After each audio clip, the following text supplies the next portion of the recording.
My name is Layla Abu Lela. I'm the author of the novels The Translator, Minaret, Lyrics Alley, The Kindness of Enemies, and my latest novel is called Bird Summons. I'm here in Lahore for the Literature Festival. It's my first visit to Pakistan, and I'd like to speak to you about the five books that I'm recommending from the British Council Library. So the first book is by Doris Lessing, The Fifth Child. And it's a very unusual book, very disturbing book. It's about a family, a happy family who have four children. And all the children are normal and average. And then a fifth child is born into the family. And this fifth child is very strange. He's violent. He's different than all the other children, and so he's almost like he's destroying the whole family.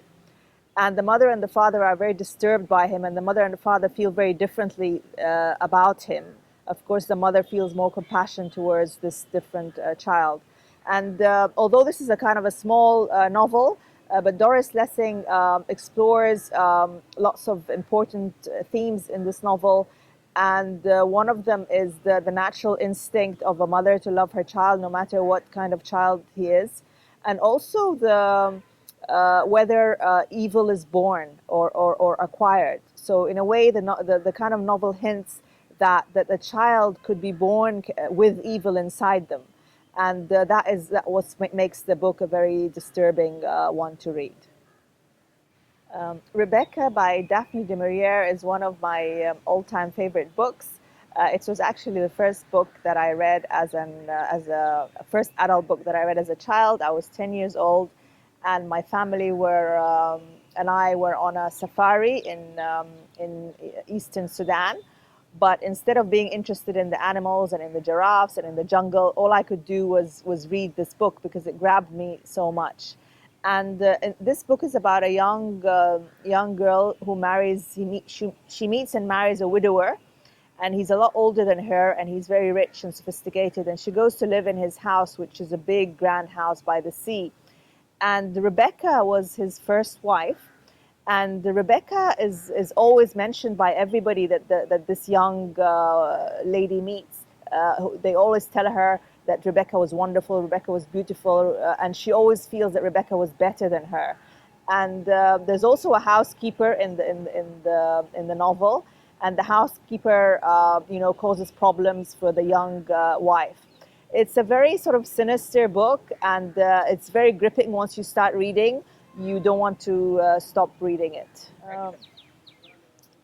Night Boat by Alan Spence is a very unusual book. Alan Spence is a Scottish writer, but this book is actually set in Japan, and it's in Japan of maybe the 19th century or the 18th century, and it shows the story of a man called Hakuun, who will become the world's most famous teacher of Zen.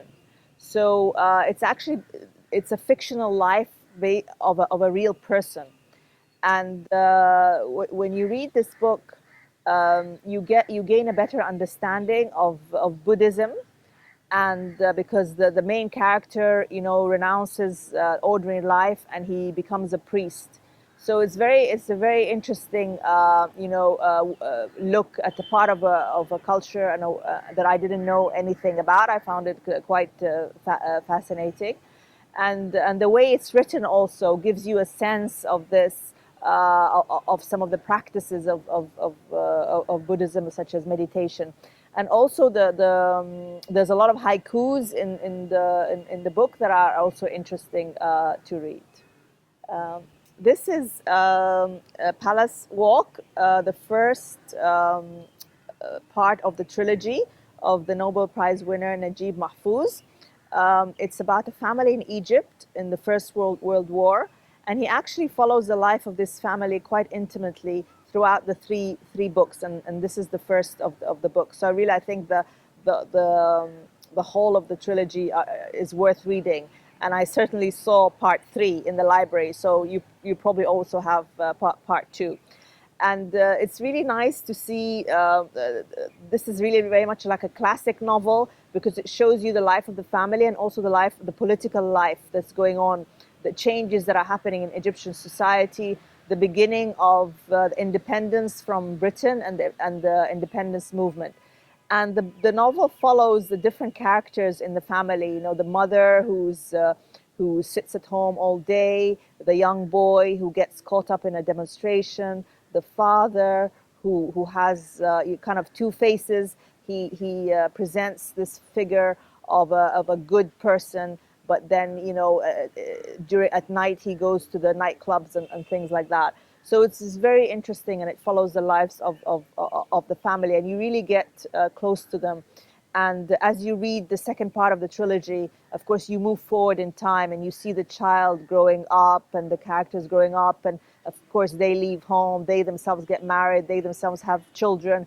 And Najib Mahfouz then shows us the history of Egypt and the reality of life in Cairo through the eyes of the members of the family. The Long Song by Andrea Levi, I actually haven't read it yet, but I really want to read it because I saw the adaptation on TV.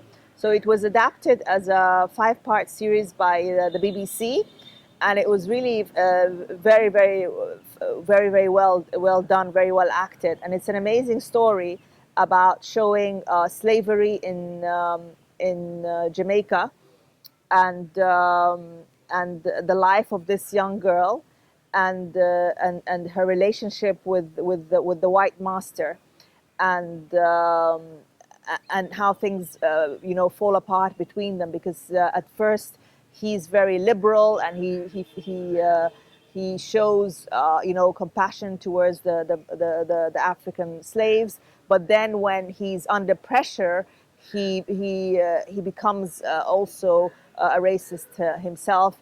I'm really looking forward to reading it because the original books are always better than a film adaptation. So this is sure to be good. Andrea Levi also passed away quite recently. She was young, she was young. She was in her early 60s. She was a nice person, and I met her once. I didn't speak to her, but I remember thinking, oh, she looks like a nice person. So I was sad really to hear that she passed away, and I want to read her book to remember her by.